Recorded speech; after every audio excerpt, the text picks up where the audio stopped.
Here's your fortune cookie for this video. This is Trickstar Sky Striker. It looks delicious and fun on the inside, but when you actually eat this little motherfucker, it's going to do several things to you. It's going to OTK you, it's going to take away your hand withdrawal and lockbird, and it's going to give you enough side effects to give you PTSD with the new end of match procedures. Fun analogy, right? Let's dig into this discussion, shall we?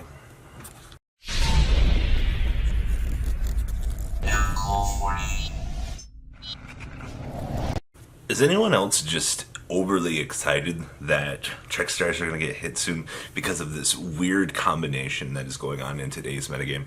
What is up, guys? And before here, we're going to be taking a quick analysis. By quick analysis, we're going to be talking about the Central American WCQ. And I'm not exactly quite sure what the fuck is going on in the meta. So the first thing I got to say is, y'all know the best deck in the game right now is Sky Striker Trickstar. There's no debating this anymore. I tried. I like Sky Striker pure as a deck, but the results we just got out of our good friends in Central America, this is dumb as fuck. 82% in top 16. That's 13 out of 16. Or Sky Striker Trickstar. What the fuck is going on here?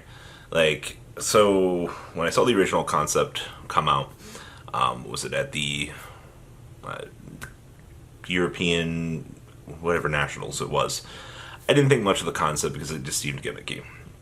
Come across to the last YCS in New Jersey. Cody Angelo F1 with the deck. Started to kind of pay a little bit more attention to it. I considered it more of like a flow. We have another event going by this weekend. 13 of the top 16, like I said, are this deck. And this is spectacular. Now, there's a lot of other things going on in this format. You know, pure Sky Striker is massively degenerate.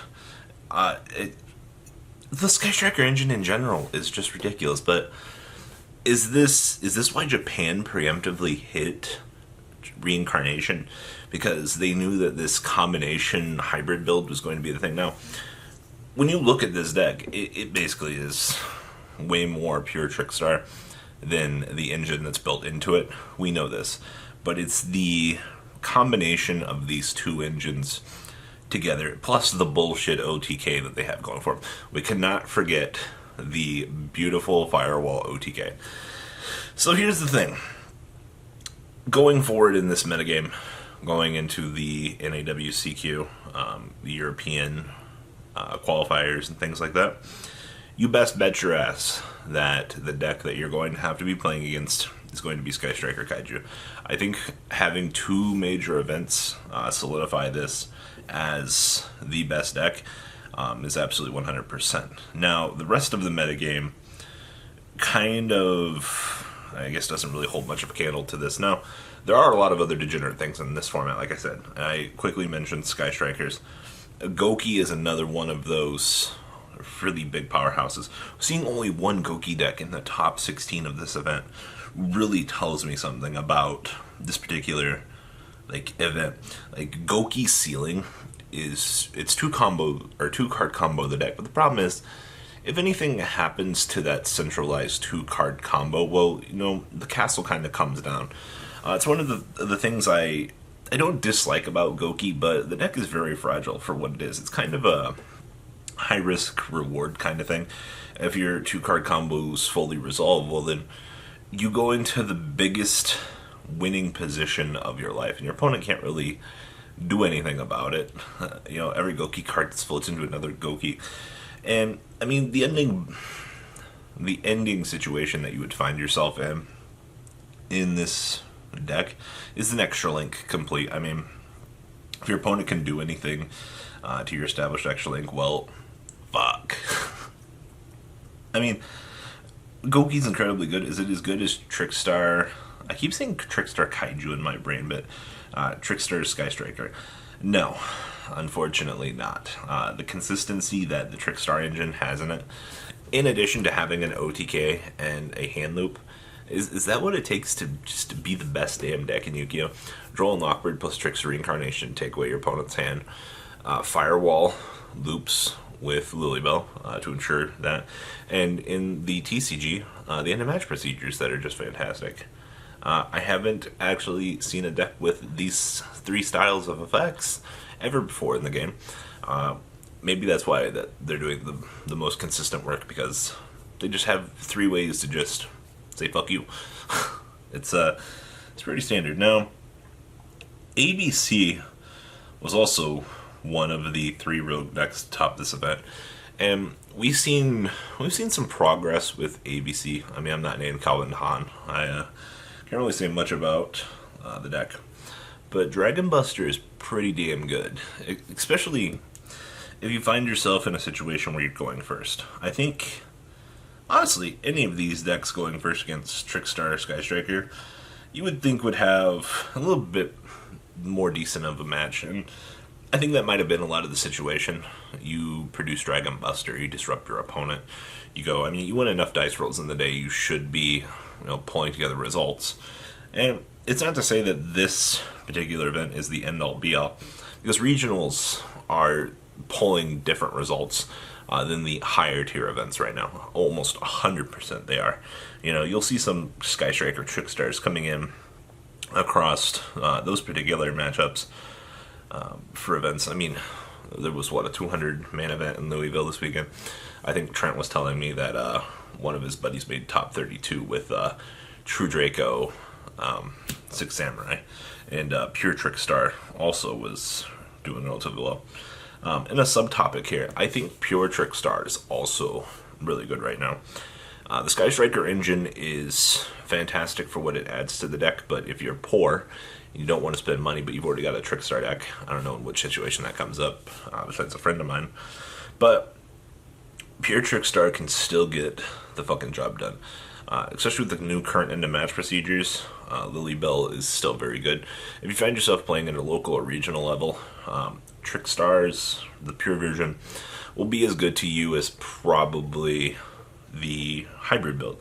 Because honestly, Droll and Lockbird Reincarnation, and you can still do Firewall shenanigans if you can establish that far, I think it's about as good. You just lose a little bit of consistency, but I mean, once again, that's the difference between spending a lot of money to go to a YCS or a WCQ as opposed to a local level. You can still very much use what you've already got to win on that local level.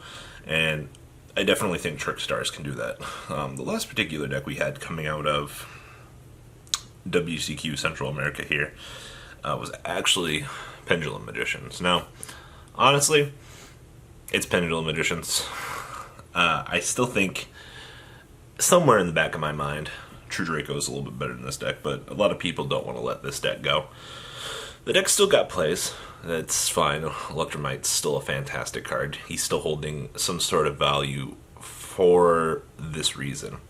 But when I look at Pendulum Magicians compared to the rest of the meta, I think Goki just shits on the deck, and I still think ABC is better than it. But what's going on here? Like, why are these results this favored of Sky Striker Trickstar? Like, it's so interesting. Spirals didn't even get a showing at this event in top 16. They're all dead. So take this event for what you want. It's very interesting. There were a lot more generic things in top 32. There were 4 Altergeist, 2 Dinos, of course, 1 Magician 8, 1 ABC, 1 Pure Trickstar, 1 Knight, and 1 World Chalice. So the top 32 wasn't... It was pretty diverse, but 18 Trickstars, with Sky Striker in top 32 this event. That's massive, man. A lot of those rogue decks just got decimated when they were, approaching into top 16. So, the thing is, Rogue's not a bad pick for the format. Like I said, we've been seeing a lot of regional results differing a lot of these things. But when Trickstar Sky Strikers get into the top cut. They kind of just are like, well, I'm more consistent than you. I can do more than you. What are you going to do about it? The deck just has more diversity going for it on a going first and going second level. I don't think it's fair, but inadvertently, nor is 99% of Yu-Gi-Oh! At the moment. So, just some of the more interesting fun facts I've come across lately. Anyone else just want to give up on the current format? I don't even want to talk anymore about this, man. I mean, I will, because I enjoy doing this style of video, but we have the best deck. The format's been solved. Unless somebody's got some juicy side deck choices coming out for the WCQ, I mean, I feel like it's going to be safe to assume that Trickstar Sky Strikers is going to win the North American WCQ and Euros. I mean, somebody could try to prove me wrong, but I don't think you're going to see much room here for change. It's gonna be pretty stagnant until August. So, fuck. But good news is, Firewall's probably going to be in the Megatons, right? After it gets banned. Thanks. Makes me feel better about myself. That's all I got for this metagame discussion. Well, what happened in Central America for the WCQ? Please leave a comment down below. Tell me what you guys think about this fantastic turn of events. Fucking Yu-Gi-Oh! Alright guys, deuces. The ride never ends, guys. Make sure you enable those notifications to get the latest videos that are being posted on this channel. Make sure you guys check out VanCole40 for my Cardfight Vanguard channel. And join me and House of Champions on the Zodiac Duelist TV Twitch stream. We'll be interacting with our audiences. And please check out No Limit Gaming and LGTCG.com for the cheapest trading cards on the market. Thanks for watching, guys, and please have a good day.